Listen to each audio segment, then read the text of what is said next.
Okay, cue the interview. All right. Melissa Hager from Ladies of the Comedy Series here live with Kelly and Karen. Now, you got to help me out here, guys, because I have heard everyone butcher your name 100 different ways. Some people say Kiszka, some people say Kiszka, some people don't even try. It's a Polish name. They're all right. I know, they're all right. You throw the Z in there, it becomes complicated, right? So, Right. so Kiszka is common, or when I take on the stage persona of Papa Kiszka, so that's more a proper Polish way to do it. So it was, people say, how do you say that? And you say Kiszka, and they go, what? So it's always been just easy to say Kiszka. Kiszka. And then we were at a Grand Rapids show, and the boys had him on stage, and one of the women in the crowd screamed, "It's Papa Kiszka!" So she knew the Polish pronunciation. Yeah. And that was, out there on Facebook, so Right. now people go, "It's Kiszka." Yeah. So now they get that. Okay, that makes a lot of sense. That makes a ton of sense. The ones that the Kazaskas and the Swaskas and those ones are wrong. I get a lot of those, but Kiszka, Kishka, that all works. And you answer to all of them. It doesn't matter. Yeah. Oh, we do. So, Kelly, Dad, Karen, Mom, we're so excited to have you guys here. Thank you so much for joining us. Let all of our listeners know who your proud children are, or proud parents of what children? 3 of the 4 boys are yours from the fruit of your loins.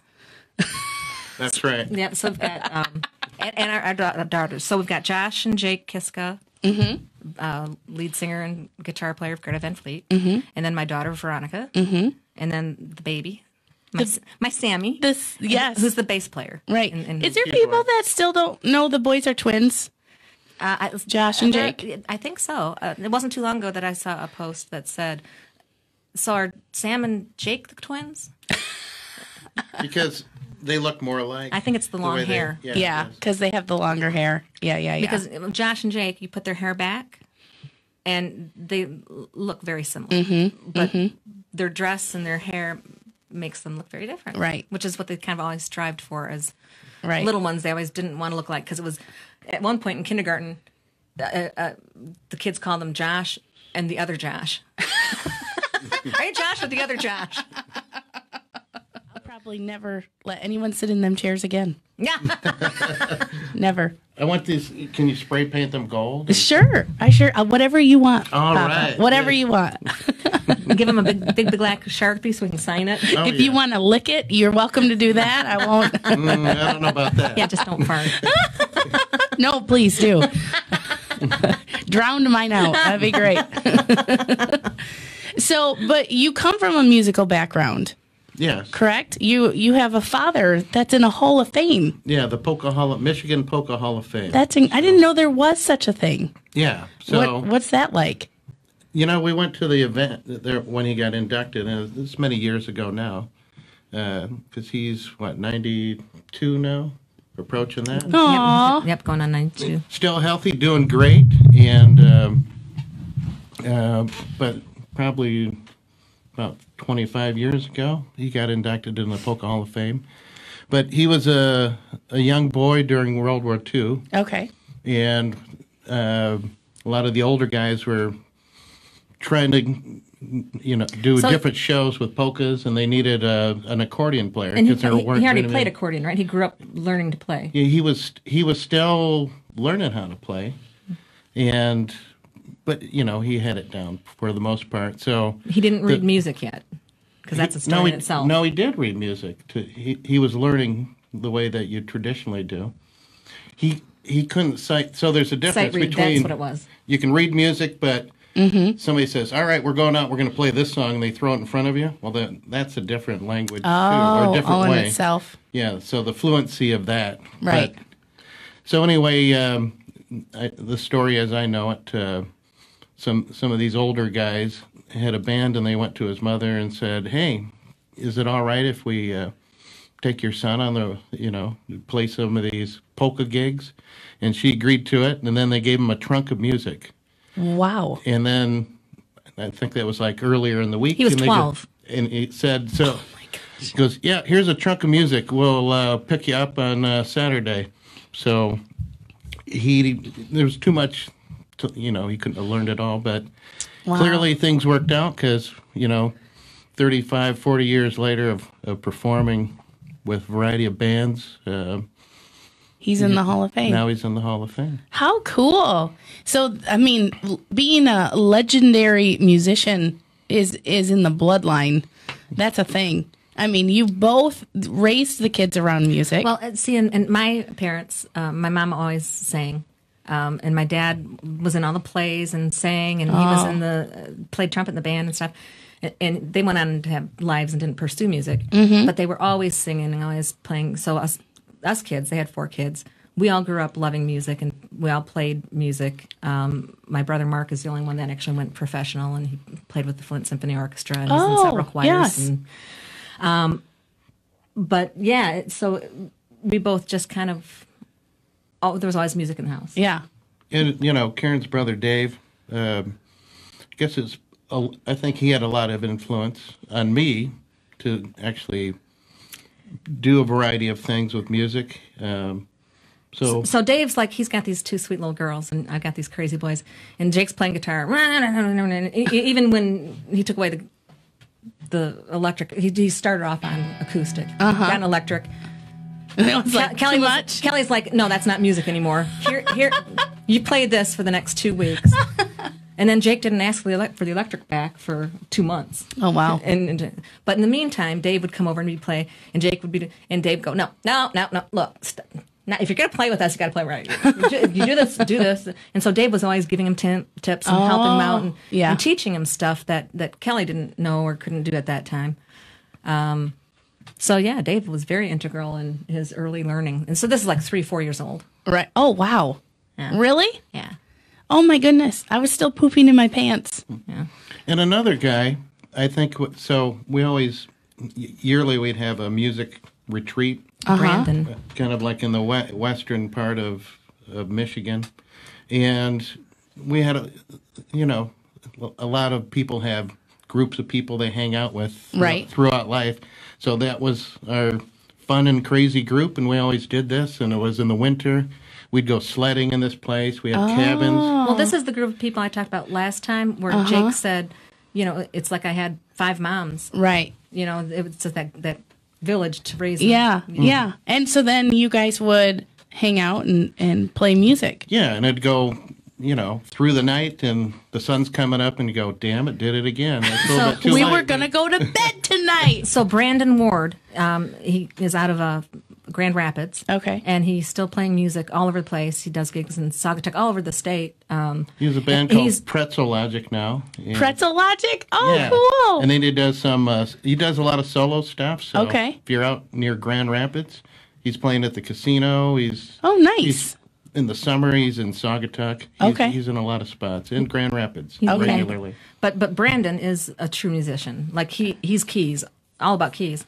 But he can do drums, and he can play guitar, and he can do it all. And he was the other one. Jake would be, and Brandon would be, knock it off. Not, if you're going to be with the band, you're going to have to play with the band, and blah, blah, blah. So early learning of, how to cooperate with your bandmates, not just go. I think Brandon was real instrumental, a huge influence on Sam to pick up keyboards. Okay. Because Sam got brought in,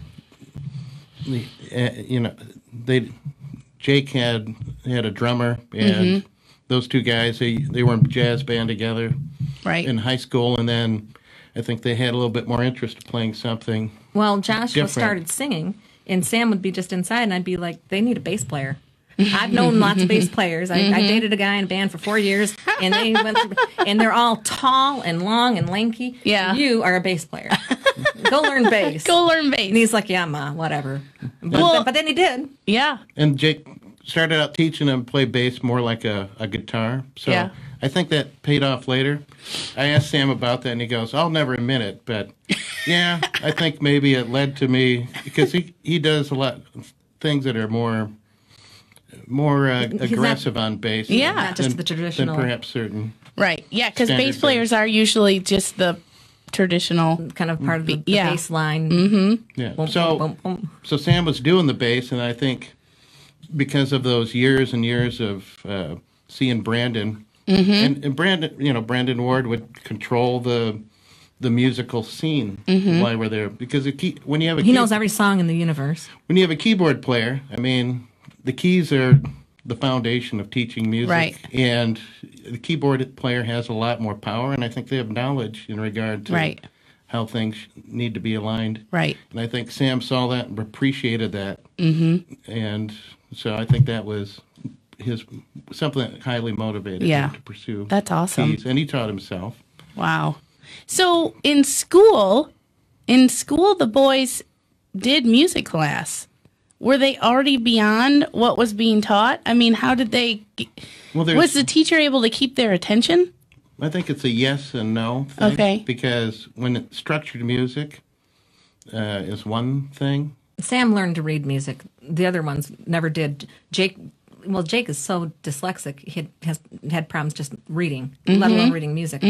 But he's got such an ear. I mean, again, he was like 6 or 7, and we were at one of these things, and a friend of someone, and Jake was playing guitar, and Jake said, "That's really cool. How do you do that?" And the guy went, "Yeah." And I was standing there, and the guy's like, "Yeah, this is how you do it." No. And he did 30 seconds of it. And Jake watched him, and then Jake went, no, and repeated it. And the dude his jaw hit the floor and went, "Holy God, did you guys hear that?" Wow. So he would fake. He would just kind of listen to the guy next to him doing the same part, and then know the music. Yeah. So just follow along with, that's what they're playing, so he would just play it. But they didn't have guitar. Of course, Eric Clotter eventually caught up with him. He goes, "Wait a minute. I don't think you know how to read music." So, and he caught on. He goes, "Oh, that's all right. We're going to have you do some solo stuff." Yeah. So that's cool. Jeez, that's wild. But they played horn. Jake played trumpet. He played flute. He liked flute most. Okay. And I don't know how he got away with it. And they're all girls, and there were all those girls, and I was like, "Do you ever get teased?" Because I didn't want him to be teased or anything. And he said, "I don't care. Do you see where I'm sitting? I got sitting with all these girls." Right. I'm like, "Oh, I got you." Okay, he's got it. He's got it figured out. Yeah, and I know that they didn't want somebody to keep switching instruments, and I don't know why he was allowed to do it, but so it'd be like every couple months he'd... Josh was charming. He's so charming. Joshua was trumpet and French horn and like 3 or 4 different instruments he went through. Yeah. Danny Wagner's amazing. He can play anything. Right.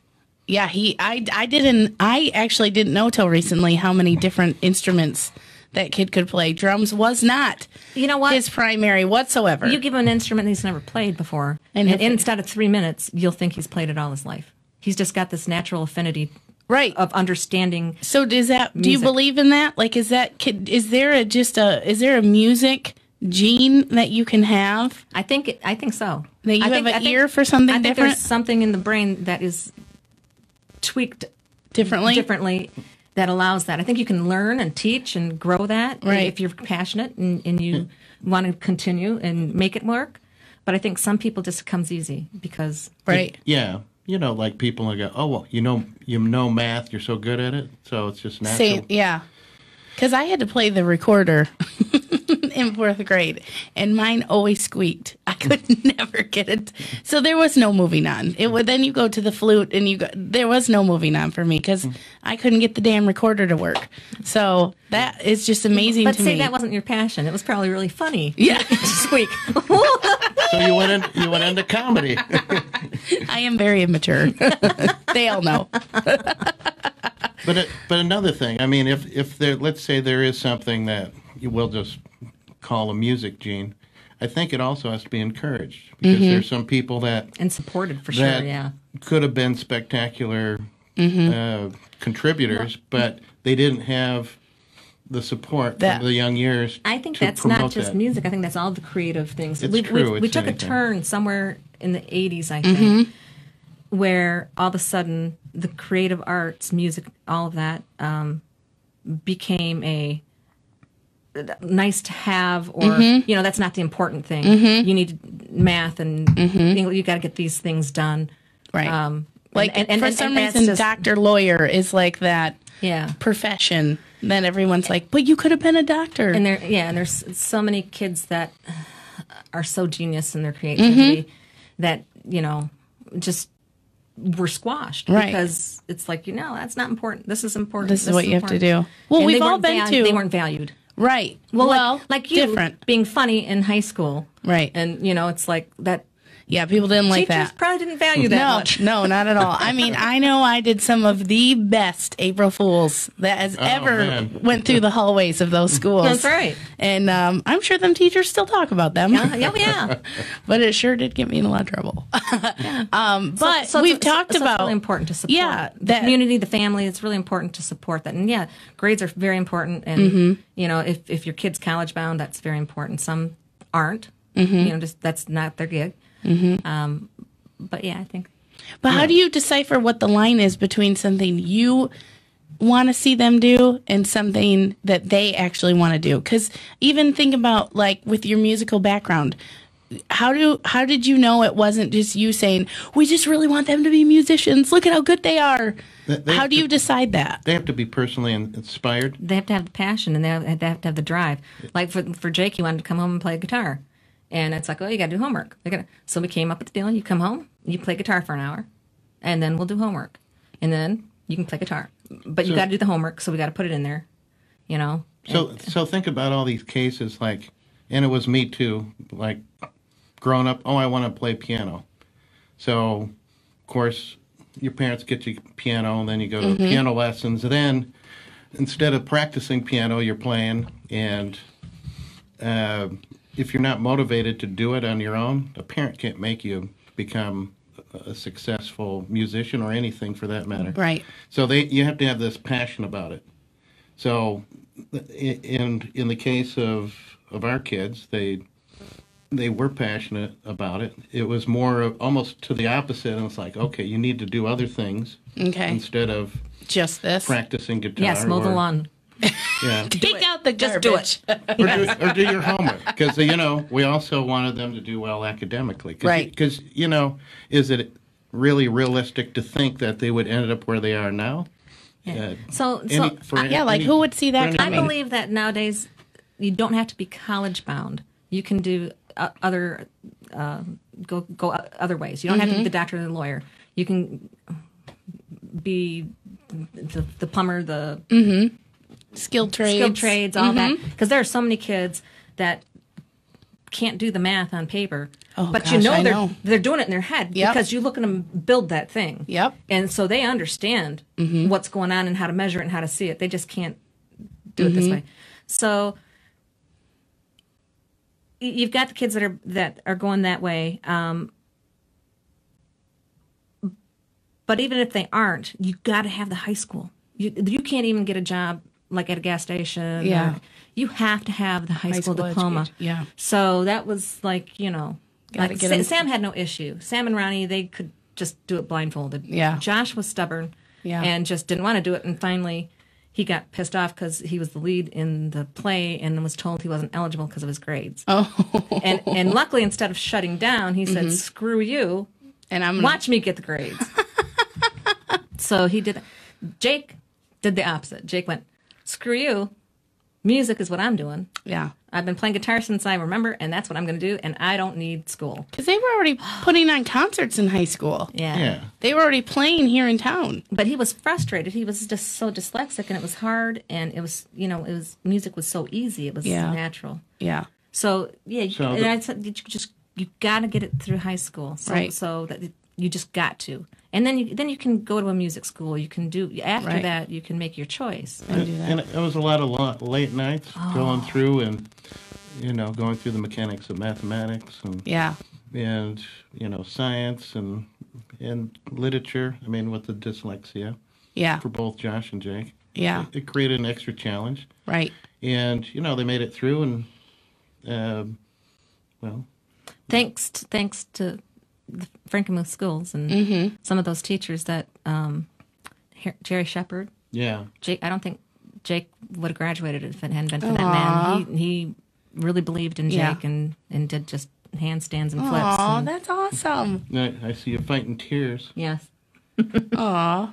Well, let's talk about Frankenmuth. What do you guys think Frankenmuth has? Frankenmuth has played a role in their life also that has made them who they are, beyond, their incredibly encouraging, uplifting, pushing parents.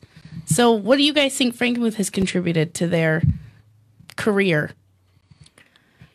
I think that the hometown, we live on the outskirts around the country.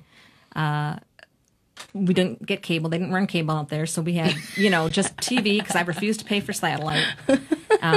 Did you drink well water? Yes. Oh, they're well water kids. That's the secret. Yes. And so just that part of being out in nature, and then the community, it's like a safe place. The schools, many of the teachers were very supportive and helpful and allowed them to expand on their creativity. I can't remember the teacher's name, yearbook teacher for Joshua, but he did the Friday feeds, which is they do video and they talk about things, and they open up a little news section with these Friday feeds. And Joshua's aspiring filmmaker, and they did some crazy stuff. And she was like, it's pushing the envelope, but we'll do it. And I'm sure she got a lot of flack from a lot of people. Mrs. Lay. Yeah, that's awesome. And Tamara, I know her. Yeah, she's great. Yeah, she's amazing. Yeah, she's wonderful. Yeah. Her son is actually the football coach now. Oh. He went on. My family is, my husband's family is very much into wrestling. And did I say football? I meant wrestling. Okay. Wrestling. He's the wrestling coach, the varsity coach. And so my kids were eligible to do youth this year, which we didn't end up enrolling. But when I went to the meeting, I said, "Oh my gosh, I know your mom and dad." And he was all excited, and they're wonderful people. Yeah. Again, very encouraging. Her husband has been the Caro wrestling coach for like 30 years. Wow. And he's raised a ton of champions through that program. So again, what is it? What do they have that other people need to pay attention to? Right. So they can have it too. Yeah. And, it's so hard. It's all individualistic. It depends, again, community. Some communities, you couldn't do what they did. Some, but it's all, you have to take individual cases and find that line. And these people are just gifted at that. They, they're willing to take that chance and say this kid has something. So yes, that's a little over the line, but it's good. Right. It's not, Right. You're not doing anything negative. Right. Yeah. Look at their message as a whole. Yeah. Yeah. Yeah. Doing something creative or kids will be kids and they do things that are a little edgy, kind of like your comedy show. But you recognize if they're good kids, that they fundamentally know what's right and wrong, and they're not getting into the negative elements of life. Right. And if you don't let them follow their dreams or what they're inspired by, then they end up in these bad places. So right. Everybody has to have a passion that they can pursue. Yeah. So coming up in Frankenmuth, I think just the attitude of the schools, the attitude of the kids that they were friends with and their parents, and having a little town to run around in. That's rather, like if you're downtown Detroit, you can't you can't let your kid just go off and run up and down the street. We went last year as the comedy series, our whole group, we went to see them. You got us amazing seats. It was so wonderful. We saw the boys. We had so much fun. And we were waiting outside. And just around the corner, not far from the venue. And I swear to God, I saw a rat with a cigarette dragging a piece of pizza. And I was like, what in the world? Ah! Like, that's just not stuff that we're used to seeing. No. And I was waiting for it to just stand up and talk to me like, what are you doing? Get out of my way. And I was like, okay, let's go. I'm just not made for this. Yeah. So that being said, I think communities being supportive, they got a lot of support out of the community. They also didn't get a lot of support out of some parts of the community. Right. And I think that all of our communities need to be more supportive of our youth and their dreams. I mean, we've got so much talent. Jake Rummel, Waits, Chris Waits' son. Oh, yeah, Carson Waits. I mean, wow. And those are just two that I know immediately off the top of my head. But so many kids have come out of this community. that are so talented. You got Chris Zender and Jake Van Fleet. Yep. That's an older group. And just this last. So I think if our town supported those people more, the arts and the music scene, I think if we supported that more, we'd see way more Greta Van Fleet sized people coming out of going this out. town. Yeah. And because Greta Van Fleet. Well, and you as well. I mean, the out. community supported you a lot, but I think what you do is bringing life into the city, Right. Happiness and life and soul. And Yeah. I think if there was more support for that, we'd have even more of that. I mean, I'm not going to lie. I love being a comedian, and I mean, it just sends electricity through me when I can get somebody cracking up. But I believe in comedy so much. Like, it does something to you. And when you can Absolutely. just laugh from inside deeper than where you normally laugh from, then, just like a ha ha ha, like that, those really, really deep laughs, genuine like gut laugh. you change how you look at your kids. It changes how you look at your spouse. It changes your attitude about yourself. And Without a doubt. I have an inbox full of messages of testimonies of people that have been to our shows. And that, see, originally it was just like, I want to be on stage and I want to tell jokes and I want to entertain people. But then that side of it comes into play and it's a whole new, now you have a whole new job. And that energy is so beautiful. That energy is so necessary in our world. And it's started to slip away. And we need to get the support because that's what the boys, they love their music. They got a passion for it, but they feed. When you go to a live show, There is nothing like a live Greta Van Fleet there's show. There's like this energy. You just see the boys light up, and the audience lights up, and there's just, and it's the same thing with your show. Yeah, you know that it's this energy exchange is just. God, we should combine those shows. That would be awesome. I think we'd blow people away. They would explode. Yes, literally. They would all the lights would pop in the building. Oh my gosh, that would be crazy. No, and that's why they're doing so well. I mean, we just all saw the article that was passed around on social media. The breakout artist of the decade. You guys, saw that. How incredible is that? That is so cool. Yeah. Now we're going into a new decade. They are already well established. So who even knows the ceiling they're going to crush in this next decade? There's no telling. And they're 22, 23 years old? Yeah. Golly. Yeah, they start talking about, and this, and we're thinking about this, and we're thinking about that, and we got ideas about this, and we're talking, and it's just, ideas just fly. Again, like you. Awesome. You got all these ideas in your head, and they just go boom, boom, boom, boom, boom, boom, boom, boom, boom. And it's all so exciting. And so who knows? Who knows what's going to happen? That's so cool. Yeah. Well, we are so excited to talk about them. And, we have New Year's Eve coming up, and we had this really crazy off-the-wall idea that I cannot believe actually came together. I can't believe it. We are having a comedy show right here in Frankenmuth, downtown at Fisher Hall, and we have Flint comedian legend Brian McCree coming and headlining. Nice. Have either of you got to see Brian yet? No. Oh my gosh, you guys are going to have such a fun night. Huh? He is hilarious. Bill Bushart, who's another gem of Michigan, he's going to be here. And then I was like, man, if we could get Papa Kiszka to play, that would be so much fun. And I just thought, what the hell? I'm just going to ask, why not? And it took a while. I didn't get a response for a long time. That's okay. I thought, well, part of it is that was early on. And Kelly was like, well, should I do this? I don't want to embarrass the boys. Oh, Jesus. And I'm like, you're not going to embarrass the boys. No. You're good at what you do. Yeah, you're so good. You're so good at what you do. And I when you said, yeah, let's do it, I was like, get out of here. How exciting. So now for New Year's Eve, we're having a late show. It's a party.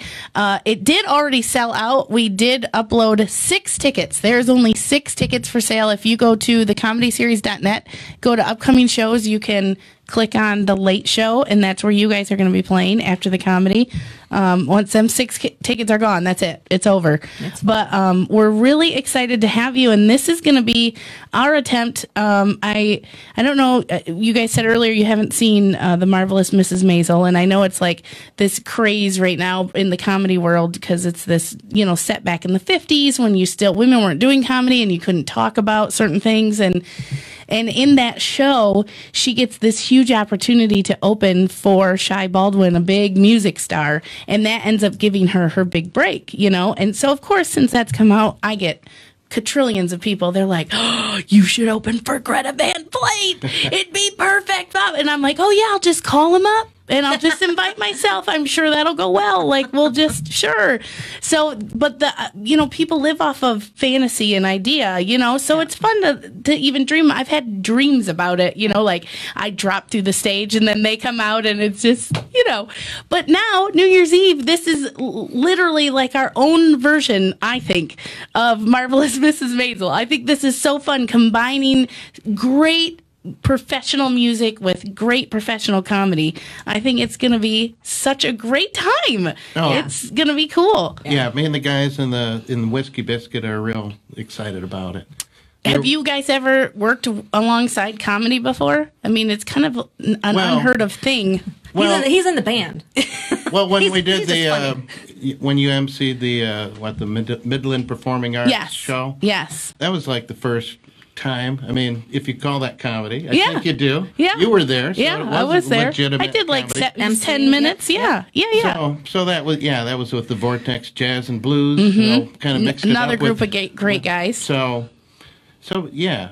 I mean, I think this, and I haven't watched The Marvelous Mrs. Maisel, but I come to see this as a good way to put things together because there were a lot of great comments about that show. That there was talk, was entertainment, and then you had music. Both elements were strongly present, and you could balance that. And the variety show is essentially gone away.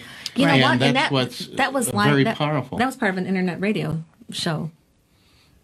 Yeah. What was that Midland of?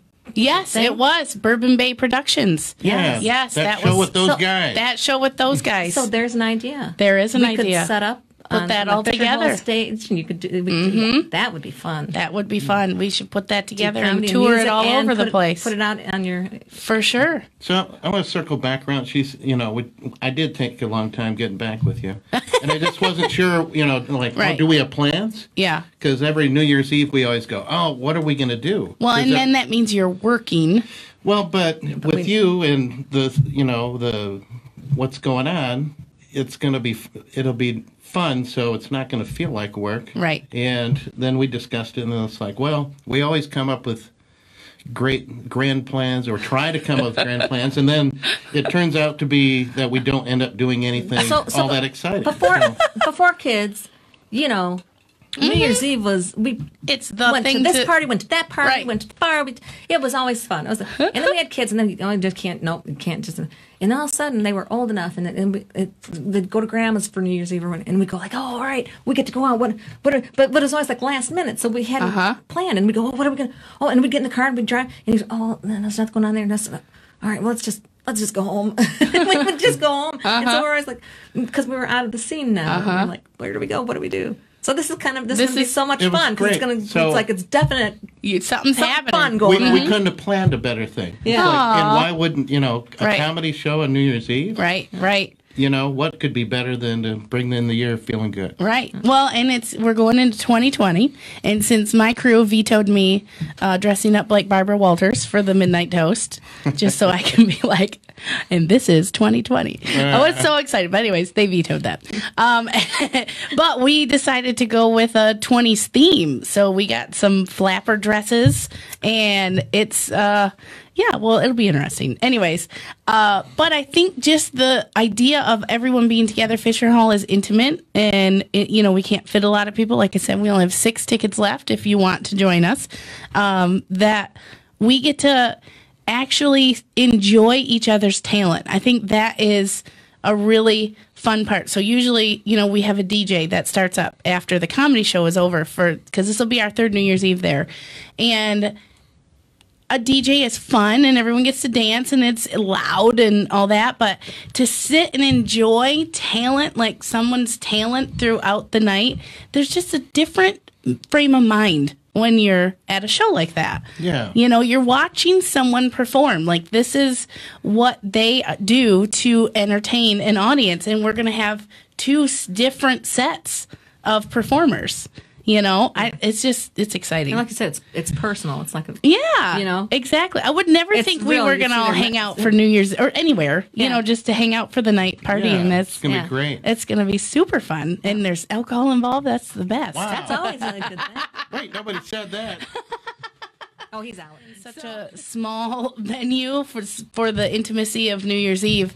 I felt so terrible that the couple of Army members that are coming to the show that wanted to blast it out, I was like, oh, there's just a few tickets left. Can we just wait? I got a couple friends that need to get their Friday paycheck so they can get, and then they all sold out. And it's just like, oh, I wish we could host them all. And because they're so loyal and so supportive and constantly sharing all the accomplishments of the whole family, which is super cool. So, it's amazing, the support. Yeah. And I see blues as like a roots music. Mm-hmm.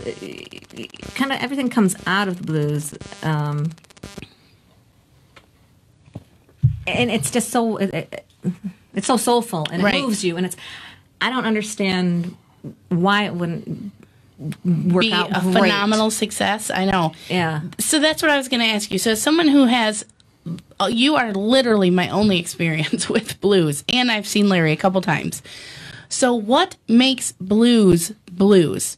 Help me understand. What is the classification? What makes it blues? It's that blues note that comes in it's essentially the pentatonic scale with you throw the blue note in there, and then you have that 12-bar structure a lot of times. 12 bars. Mm-hmm. And it's that, to me, it's that one note in that scale that changes it all. Okay. And that's where your soul just connects with it there. Yeah. Nice. That's awesome.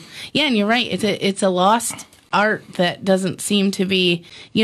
People always seem to try to put. I mean, even the boys probably have a hard time getting thrown into categories. Everybody wants to categorize, and it always seems like pop, country, rock. They want to just hit those main. Yeah. But there's so much more to music than that. There's so much more to music than that. How cool. So what can we expect from you New Year's Eve? Wow.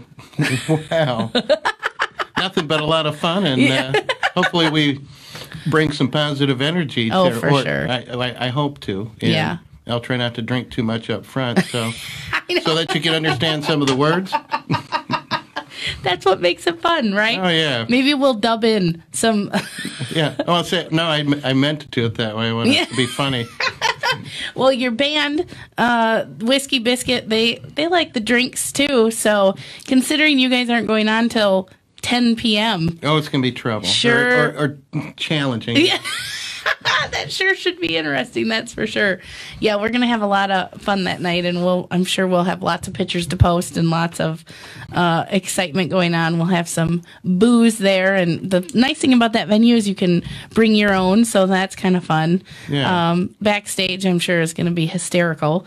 That was going to be a really good time. And I don't know that we'll ever, you know how that is when you do something and you decide to just go all out and do something big. It's even when you try to repeat it, it's not always like the first one. Like the first one. Kind of the beauty in it too. Yeah. Exactly. It's just, you create them memories and them like, oh, I can't believe that happened, things. And maybe one of the boys will even stop by. Yeah, I doubt it. No. They're playing in Philly, the 30th. Oh, yeah. So yeah, they're going to be pretty far away. Yeah. And then they have professional obligations right after that in Nashville, L.A. Working on albums and videos and stuff. So, and we scarcely see them. I mean, even for the holidays. I was going to say, do you guys even get to hang out with them? I mean, you travel sometimes to see the shows. That's the only way we seem to get to see them. I mean, Mom, are you listening? Mother, are you listening to this?